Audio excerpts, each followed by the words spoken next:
Hello, this is U.S. History, and this is the lesson on social mobility and the Great Awakening. It should be the final lesson for Unit 1. All right, so looking at the timetable here, we have moved past the 1600s, and there's still a little bit of colonization left to go in the early 1700s, as James Oglethorpe is going to found Georgia in 1732. And also there's going to be a great turning back to religion called the Great Awakening between 1730 and 1740. Remember, people had been leaving religion because of all the silliness that was going on in Massachusetts, Salem witch trials, the halfway covenant, and that sort of thing. So there was a dryness about church. People didn't like it. Now people are going to start going back to church in this big Great Awakening, and people getting saved, and it's more of a personal relationship with God rather than just being a member of the church. So we're going to look at that today. I also want to mention one other thing. Looking at this word social mobility, I want to talk about what it actually means. And I like to tell my students in U.S. history that things are called what they are for a reason. So look at a term and break it down, and you can generally figure out, partially at least, what the definition is. So we're looking at social mobility. When we talk about social, what we're talking about is society. Okay, when we talk about society, we're talking about the structure of the way people interact with each other. Okay, so this second word here is mobility, and the word mobility means the way that you move. Okay, so putting these words together, what they mean is that people are going to be able to move up and down in society. So what we mean by that is, if this pyramid represents society and all the different levels, so down here you've got what you would say is poor, and that means different things to different people. Then you've got middle class, people that aren't rich, but they're doing pretty good, they're doing okay. And then you've got the rich, all the money up here at the top. Just because you're born down here poor does not mean you have to stay there in America. If you work hard, get some education, that sort of thing, you can move up. You can move up, be lower middle class, or just middle class, or upper middle class, or maybe you can move up and become very rich one day. That's what we mean by social mobility. Maybe with that word mobility, you've heard these commercials on TV where they're talking to older people about getting those hover rounds or having a wheelchair, and it says, have you lost your mobility? That means your ability to move around. So social mobility means the ability to move up or down in society. Now, of course, the ability to move up is also coupled with the ability to move down. You can also make bad decisions and move down in society. The other word we're looking at today is the Great Awakening. Now, you'll recall I just told you there had been a big falling away from religion. People had become very disenfranchised with it, and they didn't like religion anymore. They didn't like going to church. They had been forced to go to church. The pastors that were preaching were boring and dry. They weren't giving people any hope. It was very lifeless at church. So people just quit going. In addition to that, they were very upset with Massachusetts for the other things we talked about, the Salem witch trials, halfway covenant, and all of that. Well, now there's going to be a great awakening, a great spiritual awakening for Americans. They're going to wake up and want religion again and start going back towards God and becoming more religious. But it's not because the churches necessarily get better. It's because people convince them that you don't have to be a member of the church to be a Christian. And we'll talk about that a little bit today as well. So let's move forward here. All right, the Great Awakening. So by the 1700s, American colonists saw a decline in their religious devotion. Church sermons were seen by many as cold and impersonal. They couldn't relate to it. In the 1730s and 1740s, the Great Awakening was a series of revivals in which people experienced religious conversion in response to very gifted preaching. So it's a personal conversion. There's this idea of being filled with the Holy Spirit and being saved from your sin, and this idea that you don't have to necessarily be a member of the church. Well, naturally, the preachers of the local churches don't want to hear that there's some gifted preacher preaching out in a park somewhere and telling his people that church membership is not important. So they didn't like that very much. But these great preachers were people like Jonathan Edwards and George Whitefield. They were the most popular evangelists. And they used fire and passion to encourage people to examine their eternal destiny. They're called New Light preachers. George Whitefield has a legacy in Georgia. He founded the Bethesda School right there in Savannah, which is still an orphanage for boys.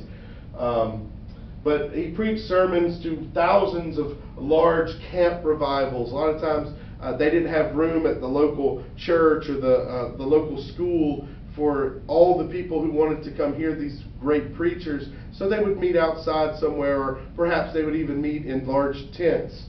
They encouraged the questioning of those established churches, and of course the local pastors didn't like that. But the Great Awakening impacted all the colonists, and it led to these new universities that were formed to train these New Light preachers. New universities in America that are now what we call the Ivy League. They were initially founded to teach these new preachers, such as Harvard and Princeton. You've heard these names before. They were originally supposed to be schools of theology that taught preachers, or what we call seminaries. They began to pop up. Contact among scattered colonists in different regions came together. This is America's first national event. You're starting to meet people that you wouldn't meet before because you traveled a long way to hear the preacher, and all the other people traveled from far away as well. So you're coming in contact with people you wouldn't normally come in contact with. Think of it as going to a big football game, perhaps a Georgia Bulldogs football game or a Georgia Southern Eagles football game, Atlanta Falcons. People drive from all over the place to get to those events, and you meet people that you wouldn't normally meet. Well, this is America's first big event like this, so everybody's coming together to hear these preachers, and they're coming in contact with people and sharing ideas in their cultures and becoming more connected. Decline in Puritan and Anglican faiths comes out of this. So remember, the Puritans, all the crazy stuff they had going on, and of course people were coming less and less British during this time, so they're not going to want to be members of the Anglican or Church of England. So what are they going to be? Well, they're going to be in these new denominations that pop up, like Methodism. The Methodists, like you've heard of a Methodist church, founded by John Wesley. And the Baptists, remember the first Baptist church in America was in Providence, Rhode Island, by Roger Williams, and other denominations such as Congregationalists and Presbyterians and groups like that as well. So as I said, with those New Light universities, Brown University, Rutgers, Princeton, all those are founded to teach these New Light preachers. This is a picture here, if you can see it. This is supposed to be George Whitefield out here preaching to a very large crowd. They're gathered outside because there's no room for them in a large building. I mean, there's not a building large enough for all these people. And they came from all over the place to hear his preaching. Now, Jonathan Edwards was, of course, one of the great preachers of this time, and this is a little piece of his most famous sermon called Sinners in the Hands of an Angry God. Listen to the way that he preaches here. He said, "The God that holds you over the pit of hell, much as one holds a spider or some loathsome insect over the fire, abhors you," that means he hates you, "and is dreadfully provoked. His wrath towards you burns like fire. He looks upon you as worthy of nothing else but to be cast into the fire. And yet it's nothing but his hand that holds you from falling into the fire at every moment." They had never heard preaching like this before, and in fact people were collapsing and fainting in the pews.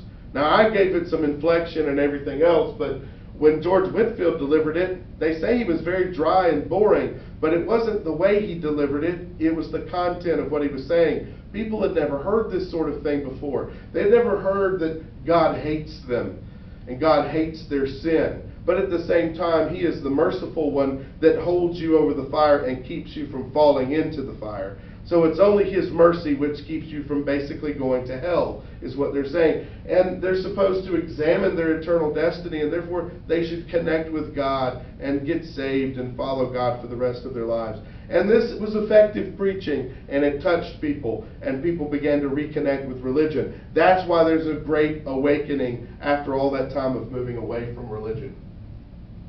Social mobility.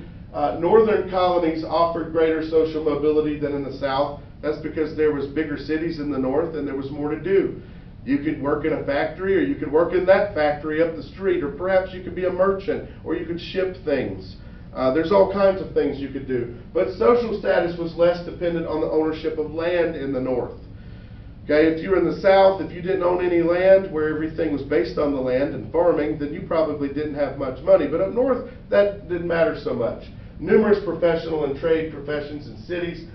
And here's what you need to remember about social mobility. The main guy who is associated with social mobility is Benjamin Franklin. Benjamin Franklin was born with very, very little, and he was able to work his way up in society, and he becomes one of the most famous people, not just in America, but in the world. He used the scientific innovations and political writings to gain worldwide fame. He also produced a newspaper. He started the United States Postal Service. He started the world's first free lending library. Like we have a library here in town. He started that. He discovered through his famous kite experiment that lightning is electricity. He did so much. And he also convinced France, by the way, to come into the Revolutionary War and help America for basically nothing in return. But he starts at the very bottom with nothing, and he works his way up in society. So Benjamin Franklin is our prime example of social mobility, working his way up in society. So you need to remember that. Remember, social mobility, that's Benjamin Franklin. Here's a few pictures of him. This is him painting. He's supposed to be doing his kite experiment with the key on it. And then here's him supposed to be reading.